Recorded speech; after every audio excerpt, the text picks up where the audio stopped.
右から張っていった、左四つ、そこで白鵬優勝。4場所ぶり43回目、厳しい相撲でした。過去御嶽海戦で何度か繰り出した右から張って左四つ、右の上手という相撲でした。た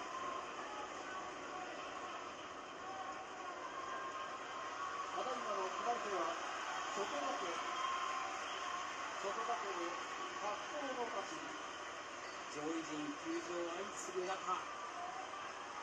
一人出場して横綱として責任を果たしました。今年2回目の優勝。